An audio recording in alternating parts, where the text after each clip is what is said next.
It is Trust Tuesdays here at the Oklahoman, which means our friends from the Better Business Bureau have made their journey from Film Row to the downtown corridor here. Kitt Letcher joining us once again. She's the president and CEO of the Better Business Bureau of Central Oklahoma. Great to see you. Hi, good to see you.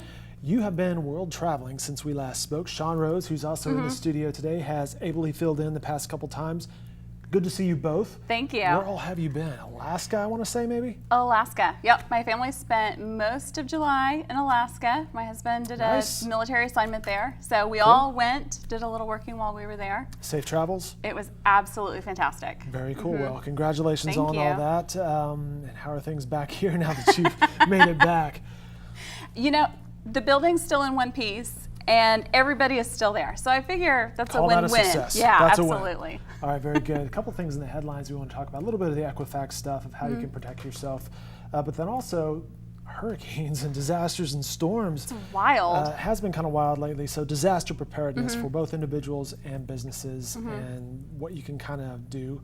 September being, of course, Disaster Preparedness Month. It's Preparedness Month, which seems like it's always a national day of something. Donuts, hot dogs, friendships, grandparents. Right, exactly like that. So I'll turn it over to you, Kitt. What are some of the things that you would recommend perhaps a family do? Maybe an emergency plan or something?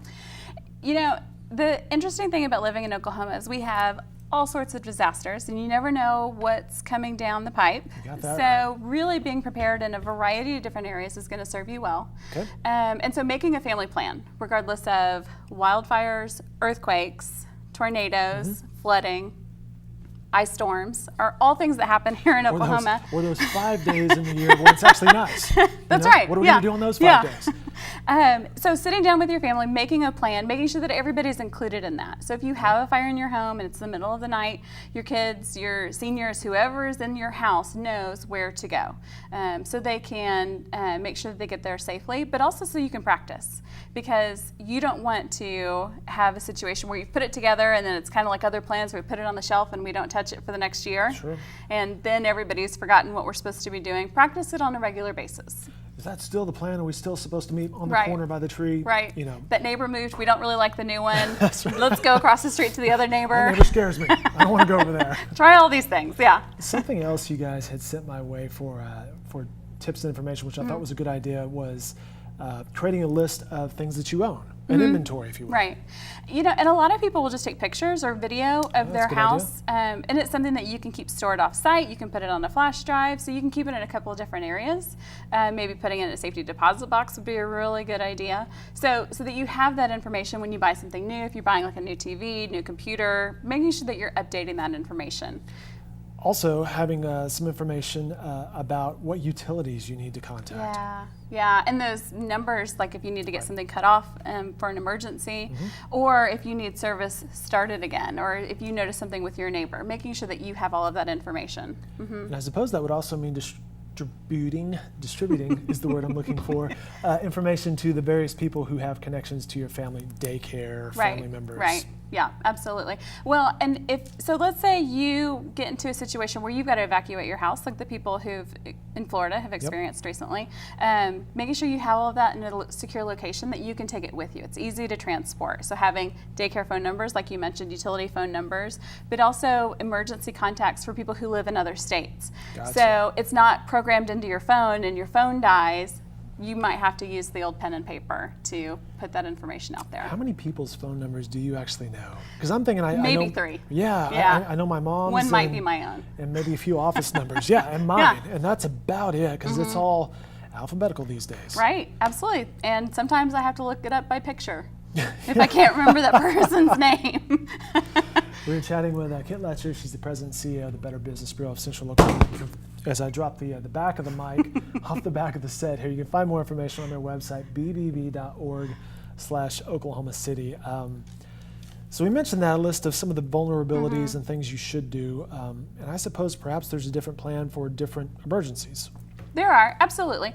So what you experience in a fire versus if you've got to evacuate your house for an ice storm, or if you've got to shelter in place for a tornado, you're really going to have a different experience. So practicing all of those things would be important. The other thing I would say to check on a really regular basis, at least annually, if not semi-annually, are your insurance plans. What are you covered for?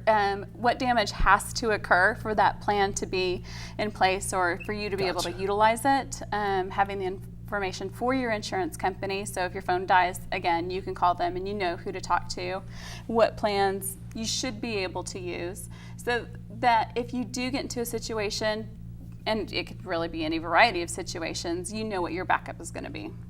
That's smart. All right, so that's been a family scenario. Talk us through perhaps some small business scenarios and some recommendations. What's interesting about it is it's really not too dissimilar from your family plan. You're going to sit down with your staff, you're going to talk to them about what you should do in the event of any of these given emergencies. Some of your emergencies are going to be a little bit different because you might have a violence in the workplace situation. We've experienced this at BBB where we've had a suspicious package. So what do we do in that case? That's obviously not something that is going to occur at my house, but we've experienced it at work. So really thinking about the different scenarios that happen in a workplace.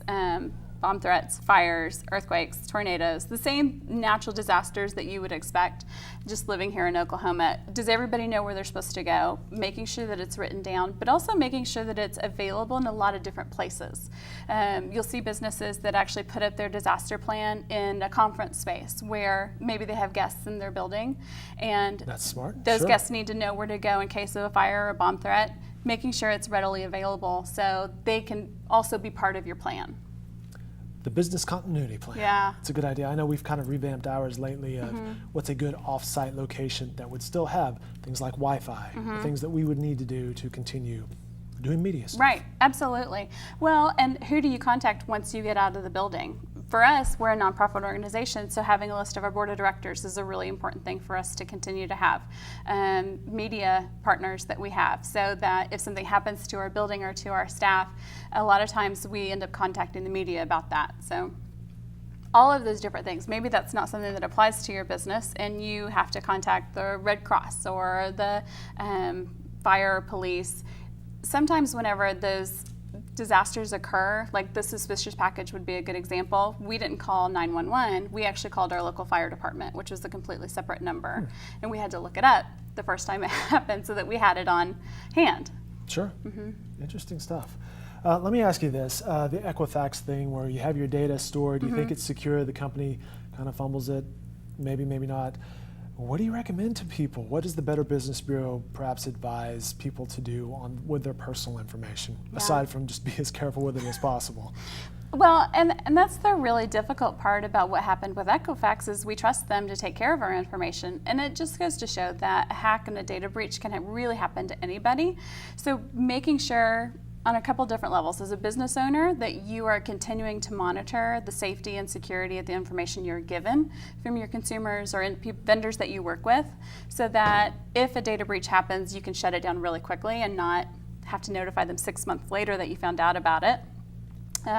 But also making sure that you as an individual are checking your information on a regular basis. So checking your credit card statements, your bank statements, making sure that if you were affected by this data breach that you're contacting the other credit reporting bureaus and letting them know that you might have a fraud risk on your account. So just really being proactive. Looking for some potential suspicious activity. Right, absolutely. Well, and you see those things that come through where people will test on your credit cards every once in a while, and then maybe they only spend $1 or 50 cents or $5. Looking for those types of activities before they spend $1,000 or $5,000, and then you're trying to fight that battle. And so daily monitoring is not necessarily unreasonable. It's tedious. It is tedious, but I agree. There is something to that. It's interesting.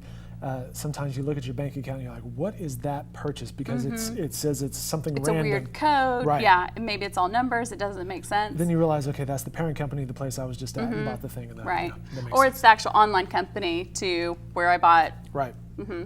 Interesting stuff. It's always a good conversation with Kitt Letcher. She's with the Better Business Bureau right here in Central Oklahoma. Again, their website, bbb.org/Oklahoma City. We are happy to have them every month for Trust Tuesdays. Kitt, great to see you again. Thank you, Dave. You too. Thank you.